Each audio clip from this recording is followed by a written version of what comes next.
Hello, ഇതുണ്ട് സുഖം. പുതിയ ചാനൽ തുടങ്ങിയിട്ട് കണ്ടന്റ് ഒന്നും കയറുന്നില്ല. പി ചുമ്മാ ഡാർക്ക് ആക്കല്ലേ ചെയ്തു. എടാ നിനക്ക് വിശക്കുന്നോ? ഇവിടെ നമ്മുടെ മട്ടാഞ്ചേരിയിൽ ഒരു കിടലും തട്ടുകടയുണ്ട്. നമ്മുടെ ആക്ടർ ഗോവിന്ദ് ഇല്ലേ, ഗോവിന്ദ് നമ്മുടെ പറവയിലെ ഹസീബിന്റെ തട്ടുകടയുണ്ട്. കിഡിലും ഫുഡാന്നാ. പോയാലോ? ആദ്യം ഫുഡിന്റെ കാര്യം നടക്കട്ടെ.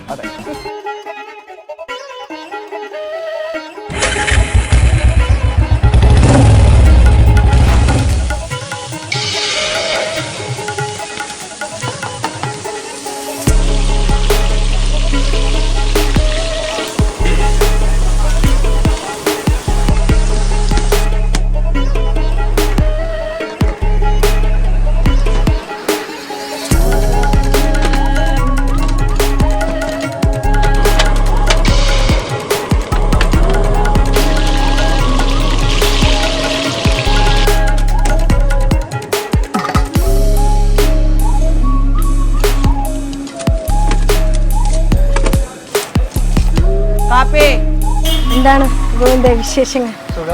ന്യൂ ഇയർ ആയിട്ട് പനിയാണോ? ഒരു ചായ തരാമോ? ഞങ്ങൾ കുറേ കേട്ട് വീഡിയോ ഒക്കെ കണ്ടിട്ടാണ് ഞങ്ങൾ ഇങ്ങോട്ട് വരുന്നത്. ഇവിടുത്തെ അമ്മയുടെ ഫുഡ് ഭയങ്കര സ്പെഷ്യൽ ആണെന്ന് കേട്ടിട്ട്. കഴിച്ചു.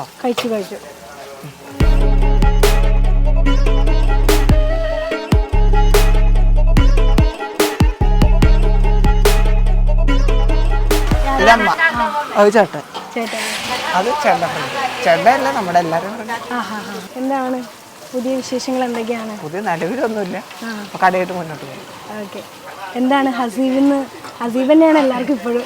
ഞാനാണെങ്കിൽ ഇപ്പോൾ സുഹൃത്തിനോട് ഗോവിന്ദിന്റെ ഇന്റർവ്യൂ എടുക്കാൻ വേണ്ടി പോവാണ്. അപ്പോൾ ഏത് ഗോവിന്ദൻ? പറവയിലെ ഹസീബ് എന്ന് പറയുമ്പോൾ കത്തി എല്ലാവർക്കും ഹസീബാണ് ഇപ്പോഴും ഭയങ്കര ജീവനായിട്ടുള്ളത്. എന്താണ് കട? എത്ര വർഷമായിട്ടുണ്ട് ഈ കട? ഞാൻ ജനിക്കുന്നതിന് മുമ്പിട്ടുണ്ട്. 35 വർഷമായിട്ടുണ്ട്. അതിപ്പോ ഞങ്ങൾ നോക്കിയെടുത്തതേ ഉള്ളൂ. എത്ര മണി മുതൽ അവിടെ പോകും? ഞങ്ങൾ ഈവനിങ് 7 to 11 വരെ എല്ലാ ദിവസവും ഉണ്ട്. കഴിക്കാൻ വരുന്നവരൊക്കെ സ്ഥിരം വരുന്നവരൊക്കെ തന്നെയാണ്. പിന്നെ അല്ലാണ്ട് ഇപ്പൊ എനിക്ക് തോന്നുന്നു വീഡിയോ ഒക്കെ കണ്ടിട്ട് കുറെ പുറത്തുനിന്നൊക്കെ ആൾക്കാർ വരുന്നുണ്ട് തോന്നുന്നു അല്ലേ? അത്യാവശ്യം കുറച്ച് പേരാണ്. എന്നാലും നമുക്ക് ഡെയിലി കസ്റ്റമേഴ്സ് ആണ് കൂടുതൽ. എന്താണ് പറവയ്ക്ക് ശേഷം ഹസീബിനോളം ശക്തമായുള്ള വേഷങ്ങൾ നമ്മളങ്ങനെ അധികം കണ്ടിട്ടില്ല. സിനിമ സെലക്ഷൻ വളരെ ചൂസി ആയിട്ട് ഇരിക്കാമെന്ന് വിചാരിച്ചിട്ടാണോ? ചൂസി ആയിട്ട് ഇരിക്കാമെന്ന് വിചാരിച്ചിട്ടാണ്. ഇപ്പോൾ നിലവിൽ വന്ന പടങ്ങൾ നല്ല പടങ്ങളാണ്, പക്ഷെ എനിക്ക് അതിലോട്ട് ആക്ട് ആകാൻ പറ്റില്ല. അതുകൊണ്ട് ഞാൻ റിജക്റ്റ് ചെയ്യേണ്ടി വന്നു. ഒരു ക്യാരക്ടർ എന്ന് പറഞ്ഞാൽ നമുക്ക് ഉൾക്കൊള്ളണമല്ലോ. ഇങ്ങനെ ചെറിയ യങ് ലുക്കായിട്ടിരിക്കുന്നത് നോക്കണ്ട. 10-25-26 വയസ്സുണ്ട്. നമുക്ക് ഇപ്പോഴും ചെറിയ ഹസീമാണ് ഇപ്പോഴും നമ്മുടെ ഉള്ള. മറ്റാളെ ഇവിടെ അമല വീട്ടിലുണ്ട്. ഇവിടെ മട്ടാഞ്ചേരി തന്നെയാണ്. ഫോട്ടോ വെച്ച് ഈ തട്ടുകടയിൽ വന്നിട്ട് തന്നെയാണ് സൗബിൻ ചൂസ് ചെയ്തതെന്ന് പറഞ്ഞു കേട്ടായിരുന്നു. അതെങ്ങനെയായിരുന്നു? അതിന്റെ ചെറിയൊരു സാധനം പറയാമോ? ചെറിയ സാധനം എന്താ, സൗബിക്ക് ഫുഡ് വരാറുണ്ടോ? ഇവിടെ വരാറുണ്ട്. മുന്നേ അറിയായിരുന്നു? അപ്പോൾ ഇല്ല, ഫസ്റ്റ് ടൈം എന്നെ കണ്ടപ്പോൾ അങ്ങനെ ഇഷ്ടപ്പെട്ടു, അങ്ങനെ എടുത്തത്. ഇപ്പോഴൊന്നല്ല, 2014-15 ഈ പറവയ്ക്ക് മുമ്പ് ഗോവിന്ദിന് ശരിക്കും സിനിമയും അഭിനയവും ഒക്കെ ഒന്നും അറിയില്ല. അതിനെക്കുറിച്ച് ചിന്തിച്ചിട്ട് പോലുമില്ല. നമുക്ക് അന്ത സമയത്ത് എന്ന് പറഞ്ഞാൽ ഒരു 16-17 വയസ്സെന്ന് പറഞ്ഞാൽ എന്താ, ക്ലാസ്സിൽ പോവാ, എങ്ങനെയെങ്കിലും ക്ലാസ് മതിയാക്കിയിട്ട് കളിക്കാൻ പോവാം. അതിനിടയ്ക്കാണ് ഈ സിനിമയിലേക്ക് വരുന്നത്. ശരിക്കും എനിക്ക് തോന്നിയിട്ടുണ്ട് പറവയിൽ, എനിക്ക് തോന്നുന്നു നിങ്ങൾ ഹസീബാണെങ്കിലും മറ്റുള്ള അമല ഏത് വേഷമാണെങ്കിലും നിങ്ങൾക്ക് കൂടുതൽ നന്നായി ചെയ്യാൻ പറ്റിയത് ഈ മട്ടാഞ്ചേരി പ്രാവ് വളർത്തുന്ന ആൾക്കാർ നിങ്ങൾ തന്നെ ഉണ്ട് തോന്നുന്നല്ലേ ഹസീബൊക്കെ? ഞാൻ ഇപ്പൊ റീസെന്റ് ആണ് എനിക്ക് പ്രാവിനെ നോക്കാൻ പറ്റാത്തത്. എൻ്റെ വീട്ടിൽ കൂടടക്കം ഉണ്ടായിരുന്നു. ഞങ്ങള് പ്രാവിനെ വളർത്തിയിട്ടുണ്ട്, എല്ലാം ചെയ്തിട്ടുണ്ട്. പിന്നെന്താണ്, പട്ടം പറത്തിക്കാറുണ്ട്. ഇപ്പോഴും ഇവിടെ മത്സരമൊക്കെ ഉണ്ടോ? ഇപ്പോഴും നടക്കുന്നുണ്ട്. ഇപ്പൊ റീസെന്റ് സെപ്റ്റംബറിൽ പ്രൈസ് അടിച്ചത് ലിത്താവ് വന്നുണ്ട്. ഐ തിങ്ക് 17 മണിക്കൂർ 13 മിനിറ്റ്. ഇപ്പം നമ്മളിപ്പോൾ ഈ സിനിമേൻ്റെ പ്രൊമോഷൻ കുറേ നിങ്ങൾ കുറേ സുഹൃത്തുക്കൾ ഹാങ് ഔട്ട് കാര്യങ്ങളൊക്കെ നമ്മൾ സോഷ്യൽ മീഡിയയിൽ കാണാറുണ്ട്. അപ്പോൾ എങ്ങനെയാണ് എല്ലാം കൂടെ ബിസിനസ്സും അതും കൂടെ ഒക്കെ മാനേജ് ചെയ്ത് പോകുന്നത്? ഷോപ്പ് കഴിയുമ്പോൾ പോകുമ്പോൾ ചില്ല് ചെയ്യാൻ വേണ്ടിയിട്ട് രാത്രി 11 മണി ഷോപ്പ് കിട്ടുമ്പോൾ എങ്ങനെയല്ല ഒരു 11:30 പിന്നെ ഞങ്ങള് കടയൊക്കെ പൂട്ടി ഒതുക്കി കഴിയുമ്പോൾ ഒരു മണിയാവും. അപ്പോഴത്തേക്ക് എല്ലാരും ഫ്രീ ആവും. അപ്പൊ ഇറങ്ങാൻ പോകും. അതല്ല നല്ലത്. കൊച്ചിയിലെന്താ നൈറ്റ് ലൈഫ് അല്ലേ എൻജോയ്. സൗബിക്കൊക്കെ ഒരു മെന്ററെ പോലെ ഇപ്പോഴും ഉണ്ടോ? അതെപ്പോഴും ഉണ്ട്. എന്തൊക്കെയാ നമ്മൾ ലൈവായിട്ട് നിൽക്കാൻ വേണ്ടിയിട്ട് ഇപ്പം ഒരു കഥാപാത്രം നമുക്ക് നമ്മളിലേക്ക് വരാൻ വേണ്ടിയിട്ട് ഹസീബ് ഇവിടെ ഉണ്ട്, ഹസീബിന് ആപ്റ്റായ ഒരു സാധനം മറ്റുള്ള ഒരാൾ എഴുതണമെങ്കിൽ ഹസീബ് ഇവിടെ ഉണ്ടെന്ന് ലൈവായി കാണിക്കാൻ വേണ്ടി എപ്പോഴും നിൽക്കണമല്ലോ. അതിന് വേണ്ടിയിട്ട് എന്താ ചെയ്യുന്നത് ശരിക്കും? നിലവിലെന്താ എങ്ങനെ പോണോ ഇങ്ങനെ തന്നെ പോകാനുള്ള സ്കീമിലാണ്. ഇപ്പൊ കിങ് ഓഫ് കൊത്തയായിരുന്നു തോന്നുന്നു. റീസെന്റ് ചെയ്ത കിങ് ഓഫ് കൊത്തയായിരുന്നു. പിന്നെ എനിക്ക് പൊറിഞ്ചുമറിയെ നിങ്ങളെ രണ്ടുപേരുടെ ആ ഒരു സാധനം അത് ഭയങ്കര അടിപൊളിയാണ്. നിങ്ങൾ കാണാറുണ്ടോ നിങ്ങള്? കാണാറൊക്കെ ഉണ്ട്. സിനിമ അഭിനയം തന്നെയാണോ താല്പര്യം? അഭിനയം മാത്രമാണോ? ബാക്കി കാര്യങ്ങൾ ടെക്നിക്കൽ കാര്യങ്ങളൊക്കെ ശ്രദ്ധിക്കാറുണ്ടോ? ടെക്നിക്കൽ കാര്യങ്ങൾ ശ്രദ്ധിക്കാറുണ്ട്.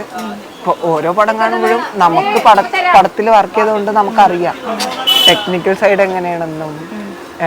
എനിക്ക് ഏറ്റവും ഇഷ്ടം ടെക്നിക്കൽ സൈഡിനെ കാട്ടി അസിസ്റ്റന്റ് ഡയറക്ടേഴ്സിനെയാണ് ഏറ്റവും കൂടുതൽ ഞങ്ങൾ മൈൻഡ് ചെയ്യാണ്ട് പോണത്.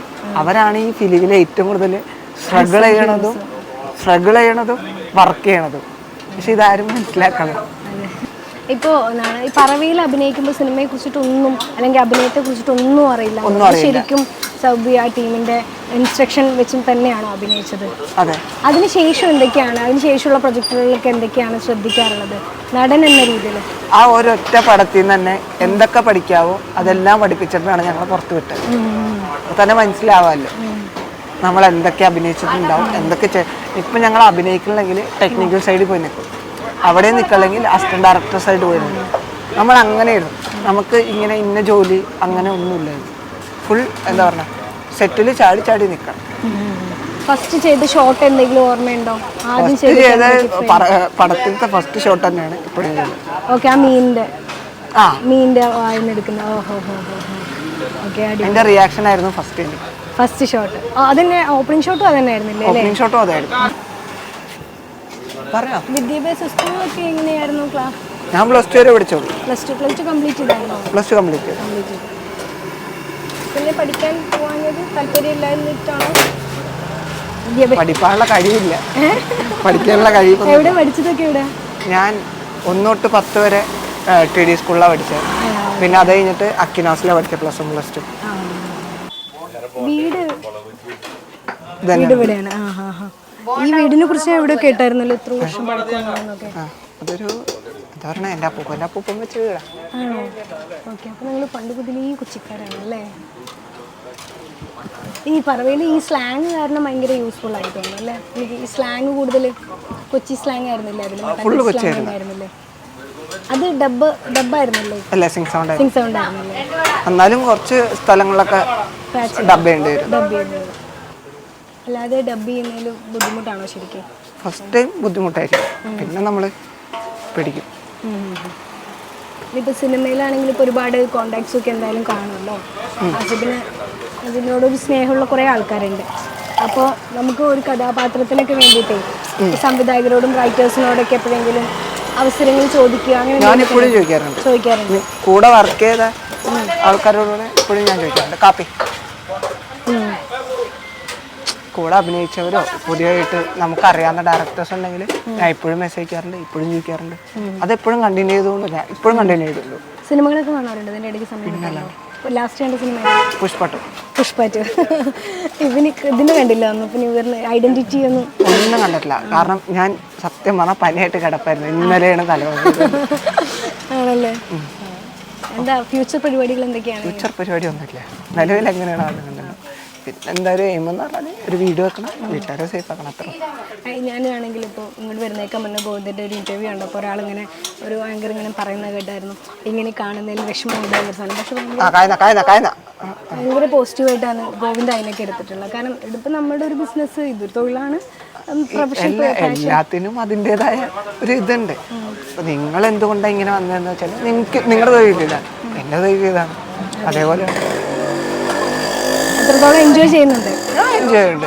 ഞങ്ങൾ എന്ത് ചെയ്താലും എൻജോയ് ചെയ്താലേ ഭയങ്കര ഹാപ്പി ആയിരിക്കും. ഇത് രാവിലെ എത്ര മണി മുതൽ? രാവിലെ ഇല്ല, ഈവനിങ്. ഞങ്ങൾ ഉച്ചയ്ക്ക് ഒരു 12:30 1 മണിയാകുമ്പോൾ ഞങ്ങൾ വർക്ക് തുടങ്ങും. ഉച്ചയ്ക്ക് നമുക്ക് ജോലിക്കാരൊന്നുമില്ല, നമ്മൾ 3 പേരും തന്നെ. ഗോവിന്ദ, അപ്പം നമ്മൾ തേടി വന്നിട്ട് നല്ല ഫുഡ് കഴിക്കാൻ പറ്റി, ഗോവിന്ദനെ കാണാൻ പറ്റി. അടിപൊളിയാവട്ടെ 2025. ഒരുപാട് നല്ല കഥാപാത്രങ്ങളും ഒരുപാട് നല്ല സിനിമകൾ നമ്മൾ ചെയ്ത കഥാപാത്രത്തിൻ്റെ പേരിൽ അറിയപ്പെടുക എന്ന് പറഞ്ഞു കഴിഞ്ഞാൽ തന്നെ ഏറ്റവും അടിപൊളി കാര്യമാണ്. അപ്പോൾ ഹസീബിനെ ബ്രേക്ക് ചെയ്യുന്ന ഒരു വേഷം എന്തായാലും 2025 വരട്ടെ. എല്ലാ രീതിയിലുള്ള ആശംസകളും, അതേപോലെ നല്ല ഫുഡ് ഇനി ഞങ്ങൾക്ക് എല്ലാവർക്കും തരാൻ പറ്റട്ടെ കേട്ടോ. അങ്ങനെ ടീമിന് താങ്ക് യു സോ മച്ച്. അടുത്ത പ്രാവശ്യം വരുമ്പോൾ ഇന്റർവ്യൂ എടുക്കാൻ വരരുത്, ഫുഡ് കഴിക്കാൻ. ഫുഡ് കഴിച്ചു, ഞങ്ങൾ ഓൾറെഡി ഫുഡ് കഴിച്ചായിരുന്നു കേട്ടോ.